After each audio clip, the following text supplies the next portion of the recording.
Halo, saya Andi dari Teknik Geodesi UGM. Anda sedang menyaksikan video singkat untuk menjelaskan duduk perkara insiden di Tanjung Berakit terkait penangkapan nelayan Malaysia oleh petugas Indonesia yang kemudian disusul dengan penangkapan petugas Indonesia oleh aparat Polisi Diraja Malaysia. Meski demikian, video ini tidak akan membahas secara spesifik insiden tersebut karena memang minimnya data resmi yang tersedia. Saya akan coba jelaskan aspek hukum dan teknis terkait batas maritim yang memang berhubungan erat dengan insiden tersebut. Video ini adalah versi audiovisual tulisan saya yang telah beredar di internet dengan judul Berbagi Laut dengan Tetangga. Untuk mendapatkan informasi lengkap tentang kejadian ini, saya sarankan untuk mengacu sumber resmi yang berasal dari pemerintah Indonesia maupun Malaysia. Ini adalah peta sekitar Tanjung Berakit, tempat insiden tersebut terjadi.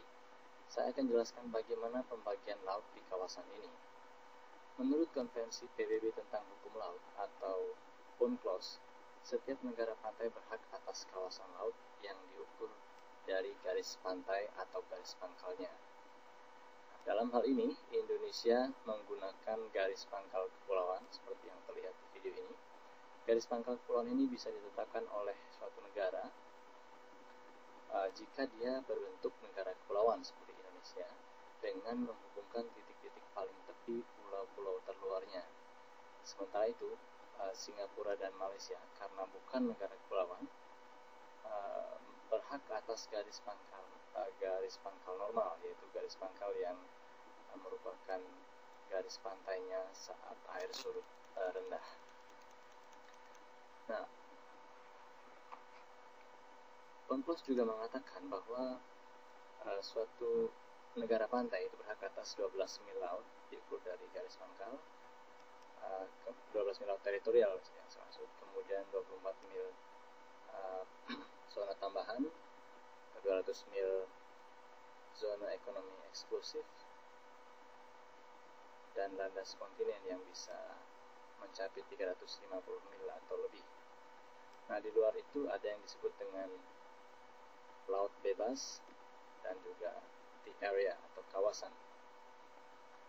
Nah, berdasarkan ketentuan ini, kalau saja ada satu negara yang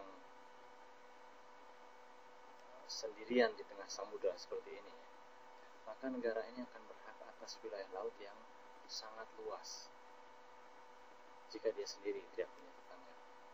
Tapi persoalannya kan tidak mungkin seperti itu, karena kenyataannya di dunia ini ada banyak sekali negara dan negara-negara itu berdekatan. Kembali sekarang ke Tanjung Berakit.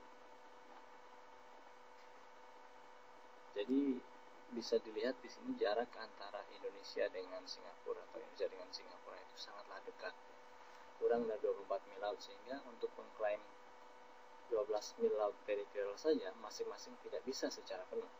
Artinya ketiganya harus berbagi laut teritorial. Nah, proses inilah yang disebut dengan delimitasi. Nah, pada tahun 1969, Indonesia dan Malaysia sudah menyepakati garis batas maritim, yaitu yang membagi landas kontinen atau dasar laut di ujung timur selat Singapura, tepatnya di Laut Cina Selatan. Nah, pada tahun 1973, Indonesia dan Singapura menyepakati batas laut teritorial di segmen tengah. Terlihat bahwa di sebelah barat dan timurnya belum ada batas maritimnya. Nah, kemudian pada tahun 1979, Malaysia mengeluarkan peta baru dengan garis klaim seperti yang terlihat di video ini, jadi yang garis biru putus-putus itu. Nah, Indonesia menganggap klaim ini berlebihan atau eksesif dan memprotesnya pada bulan Februari 1980. Banyak negara lain juga memprotes peta ini. Jadi Indonesia tidak mengakui peta tersebut secara resmi, sementara Malaysia tetap menggunakannya hingga hari ini. Tapi kenyataannya memang peta itu memang sebuah dokumen nasional yang tidak mengikat kepada negara lain. Jadi adalah hak Malaysia untuk tetap menggunakannya, sementara Indonesia sudah dengan jelas posisinya menolak atau tidak mengakui penyelesaian garis batas maritim di sebelah timur, ya, sebelah timur garis yang 1973 itu belum bisa diselesaikan di sini. Salah satunya karena masih ada sengketa kepemilikan 3 pulau ini di sini, 3 pulau atau karang, ya, yaitu Pedra Branca, Middle Rocks, dan South Ledge namanya. Nah, Malaysia dan Singapura memperebutkan ketiganya hampir selama 30 tahun. Jadi sebelum kepemilikan ketiganya jelas, maka penetapan batas maritim atau pembagian laut di kawasan itu belum bisa dilakukan. Jadi sekali lagi itu yang menyebabkan mengapa Indonesia, Malaysia, dan Singapura belum menetapkan garis batas di kawasan tersebut. Jadi pada bulan Mei 2008, Mahkamah Internasional memutuskan kasus tersebut dan memberikan kedaulatan atas Pedra Branca kepada Singapura dan Middle Rocks kepada Malaysia. Sedangkan kepemilikan atas South Ledge tergantung pada penguasa laut teritorial di mana dia berada. Jadi sampai sekarang belum bisa dipastikan. Nah, menyusul keputusan Mahkamah Internasional itu, Indonesia merasa sudah saatnya melanjutkan penetapan batas maritim. Indonesia kemudian mengeluarkan peta yang menunjukkan klaimnya atau posisinya seperti garis merah putus-putus itu. Pada tahun 2009, Indonesia dan Singapura berhasil menetapkan batas maritim untuk melanjutkan kesepakatan tahun 1973 itu ke arah barat. Perjanjian itu ditandatangani tanggal 10 Maret 2009. Nah, dalam peta terbarunya sejak tahun 2008 dan 2009, ya, Indonesia sudah menunjukkan klaimnya, termasuk untuk meneruskan batas itu ke arah barat. Jadi seperti yang terlihat garis putus-putus merah itu.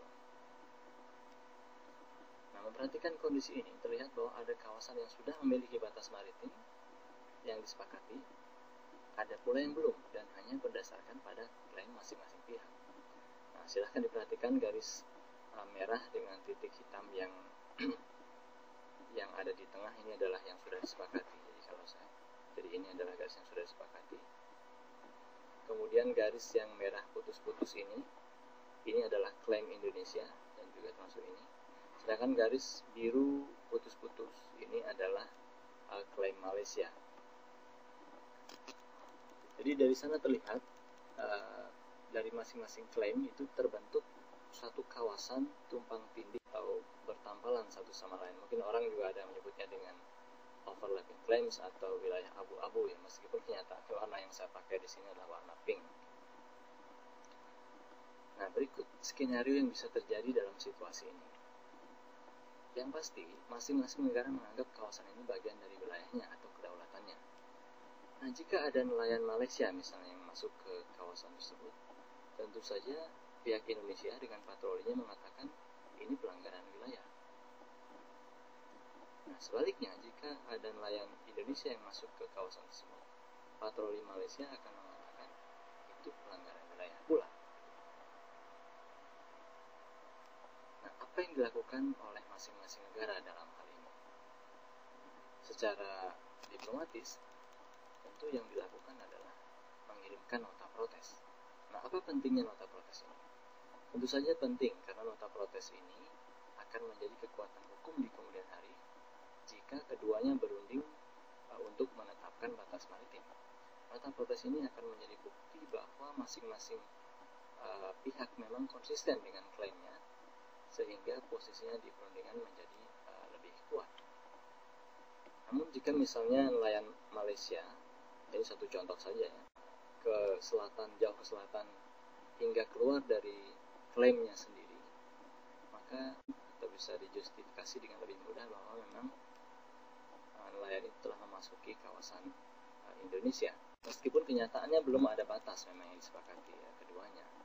Nah, lebih jauh lagi, kalau misalnya masuk lebih ke selatan lagi, jadi melewati garis pangkal Indonesia, ini jelas-jelas melanggar karena kawasan ini sudah pasti masuk dalam perairan kepulauan Indonesia. Garis pangkal ini sudah diserahkan ke PBB oleh Indonesia, dan kenyataannya Malaysia memang tidak memberikan protes, yang artinya Malaysia setuju dengan garis pangkal Indonesia tersebut. Nah, bisa juga dalam satu situasi sangat mungkin patroli masing-masing negara bertemu di kawasan tumpang tindih ini. Nah, sesuai dengan amanat yang mereka miliki, tentu saja semua akan berusaha meyakinkan lawan bahwa kawasan itu adalah bagian dari wilayah mereka. Jadi, dalam situasi yang ekstrim bisa saja terjadi kontak fisik yang sebenarnya memang tidak perlu ya. Nah, untuk mengantisipasi hal ini, biasanya dua negara bertetangga memiliki kesepakatan terkait patroli bersama di kawasan yang belum jelas batas maritimnya. Nah, kawasan ini juga kerjasama ini juga penting, misalnya dalam hal tindak lanjut yang dilakukan, misalnya ada nelayan yang menangkap ikan di kawasan tersebut. Misalnya apakah nelayan ditangkap atau diusir agar keluar dari kawasan itu, atau diputuskan hal yang lain. Nah, salah satu yang mungkin bisa disepakati adalah kedua negara bersepakat untuk menjadikan kawasan yang tumpang tindih itu steril dari aktivitas ekonomi misalnya. Jadi ini salah satu contohnya. Nah, hanya memang sayang sekali untuk kepentingan video ini koordinat kejadian penangkapan nelayan Malaysia maupun petugas Indonesia tidak bisa diperoleh sehingga tidak bisa ditampilkan di sini. Meski demikian, ilustrasi yang tadi saya sampaikan itu merupakan opsi-opsi kemungkinan terjadinya insiden di kawasan yang tumpang tindih tersebut. Dan memang kenyataannya disinyalir bahwa kejadian itu terjadi di kawasan yang merupakan bukan atau belum pasti milik Indonesia maupun milik Malaysia atau di kawasan yang tumpang tindih. Nah, video ini memang tidak membahas hal-hal yang terkait politis atau hal-hal yang lain yang di luar hukum dan teknis geospasial ya, karena memang bukan bidang yang saya pelajari secara formal. Semoga video ini membantu Anda memahami persoalan ini dengan lebih baik sehingga bisa memberikan respon secara bijaksana dan proporsional. Terima kasih. Lusuhnya kain bendera di halaman rumah kita bukan satu alasan untuk kita tinggalkan. Banyaknya persoalan yang datang tak kenal kasihan, menyerang dalam gelap.